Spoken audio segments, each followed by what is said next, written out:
بنی نوع انسان کی رہنما ہے، صراط ہدی ہے احادیث نبوی۔ اور یہ اللہ تعالیٰ کی کتنی بڑی رحمت ہے کہ اللہ تعالیٰ نے شیاطین کو یہ اختیار نہیں دیا کہ جس کے لیے مومن حفاظت چاہیں وہاں ان کی حفاظت توڑ کر آ سکے۔ الحمدللہ، اس لیے ان اصولوں کو سمجھتے بھی جائیے لیکن ارادہ کرتے جائیں کہ انشاءاللہ اپنی زندگی میں ان کو اختیار کرنا ہے، اور جن سے آپ صلی اللہ علیہ وسلم نے روکا انشاءاللہ اس سے رکنا ہے۔ تو سوتے وقت دروازہ بند کر لینا۔ ابھی آج کل آپ نے دیکھا ہوگا نیٹ پہ غیر محسوس طور پر ایسی چیزیں سپریڈ کی جاتی ہیں فیس بک کے تھرو، میلز کے تھرو، جس کی وجہ سے لوگ سمجھ نہیں پاتے کہ آخر یہ بات کیوں کی گئی۔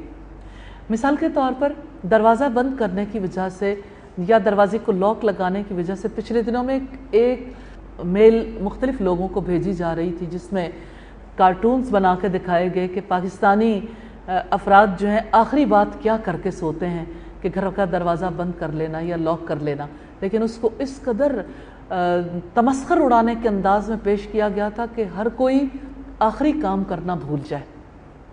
تو شیاطین اس طرح سے فطری طریقوں سے وہ جو رسولوں نے سکھائے ہیں ان سے روکتے ہیں، کیونکہ شیاطین کو پھر راستہ نہیں ملتا، اور شیاطین اپنے دوستوں اور اپنے ایجنٹس کے توسط سے ہی یہ کام کرنے میں کامیاب ہوتے ہیں۔ دوسری بات آپ نے فرمائی مشکیزے کا منہ باندھنا، شیطان بندھا ہوا منہ نہیں کھولتا۔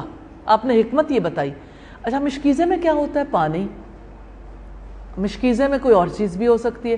آج کل مشکیزے تو یوز نہیں ہوتے، لیکن آپ جہاں پانی رکھتے ہیں یا آپ جہاں پہ لیکوڈ چیزیں یوز کے لیے رکھتے ہیں ان چیزوں کو کسی نہ کسی چیز سے تو بند کرتے ہیں۔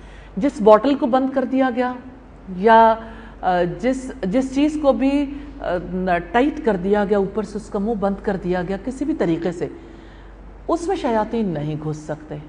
سوال یہ پیدا ہوتا ہے کہ شیاطین کو راستہ مل جائے تو نقصان کیا ہوتا ہے؟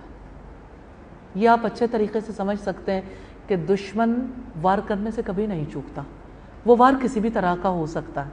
تو شیاطین انسانوں کے لیے کبھی نفع مند کام نہیں کریں گے، کبھی ان کے لیے کسی چیز کو پاک صاف نہیں رہنے دیں گے، کبھی ان کے لیے کسی چیز کو برکت والا نہیں رہنے دیں گے۔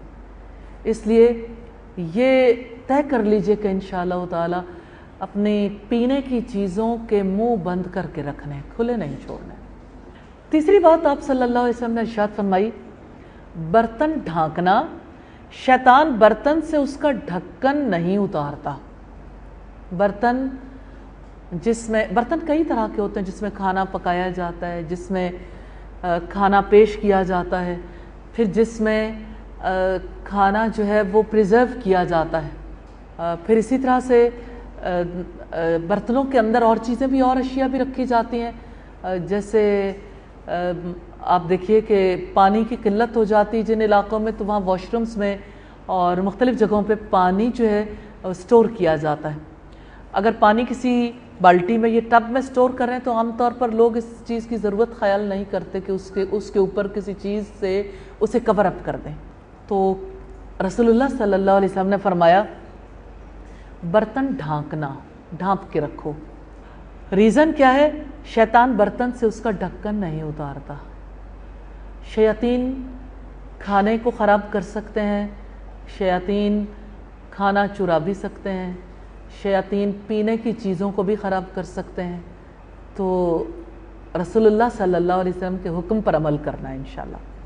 چوتھی چیز ہے سوتے وقت چراغ بجھا دینا۔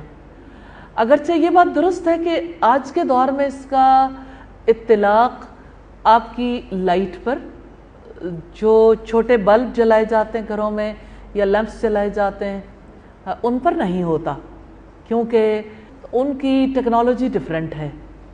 تو چراغ خواہ کسی بھی قسم کا ہو، جس سے بھی آپ لائٹ جلاتے ہیں اور کوئی چیز اوپن ہے اور وہ جلتی رہ گئی تو اس سے نقصان ہو سکتا ہے۔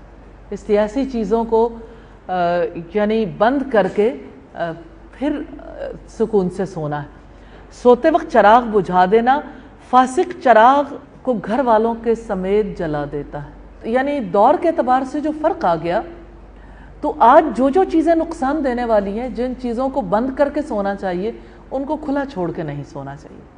تو استری جلتی بھی نہ چھوڑیں، اسی طرح سے جیسے گیس ہیٹر ہے، گیس ہیٹر کو جلتا ہوا نہ چھوڑیں، کیونکہ گیس کی لوڈ شیڈنگ ہوتی ہے تو اس میں جان جانے کا خطرہ ہوتا ہے۔ اسی طرح سے دیگر چیزوں کے بارے میں آپ اپنی زندگی میں جب برتیں گے تو بہت ساری چیزیں سامنے آ جائیں گی۔ پھر اسی طرح آپ صلی اللہ علیہ وسلم نے 5 چیزوں کا حکم دیا۔ جن 5 چیزوں کا آپ صلی اللہ علیہ وسلم نے حکم دیا وہ توجہ طلب ہیں۔ ان میں بائیں ہاتھ سے نہیں کھانا، بائیں ہاتھ سے نہیں پینا۔ آج پورے میڈیا نے اس پر اتنی قوت خرچ کی ہے کہ کسی طرح سے مسلمانوں کو بائیں ہاتھ سے کھانے اور پینے کا عادی کر دیں۔ مجھے حیرت ہوتی ہے کہ جب آپ بچوں کے درمیان میں بیٹھ کے بات چیت کرتے ہیں تو وہ عذر یہ پیش کرتے ہیں کہ کیسے ہو سکتا ہے، اگر ہم ایک ہاتھ سے کھا رہے ہیں تو دوسرے ہاتھ سے پیئیں گے، یہ برگر والا ہاتھ ہے اور یہ سافٹ ڈرنک ہے۔ آپ ایسے انسان کو دیکھیں جس کے دونوں ہاتھ بھرے ہوئے ہیں، یعنی ایک لمحے کی بھی تاخیر برداشت نہیں ہے کہ انسان جب کوئی چیز کھا رہا ہے تو ساتھ ہی دوسرے ہاتھ میں دوسری چیز اٹھا رہا ہے، تو اس کا مطلب یہ کہ وقفہ بھی نہیں دینا چاہتے، سانس لینے کا بھی وقفہ نہیں ہے۔ تو ایسی بھی کیا بے صبری۔ دوسری بات یہ کہ جیسے ہر ایک کے لیے سٹیٹس سمبل بنا دیا ہے بائیں ہاتھ سے پینا۔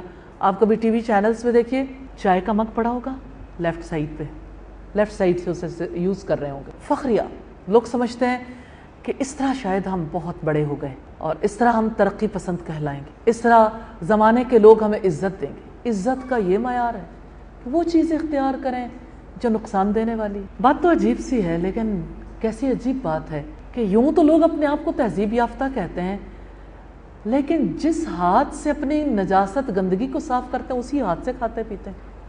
کم از کم اتنا تو لحاظ کر لیں کہ آپ اپنے جس ہاتھ سے پاک اور صاف کام کرتے ہیں اس ہاتھ سے کھائیں پیئیں۔ تو رسول اللہ صلی اللہ علیہ وسلم نے کھانے اور پینے دونوں کو الگ الگ بتایا، بائیں ہاتھ سے نہیں کھانا، بائیں ہاتھ سے نہیں پینا۔ تیسری بات جس سے روکا، ایک جوتے میں نہیں چلنا۔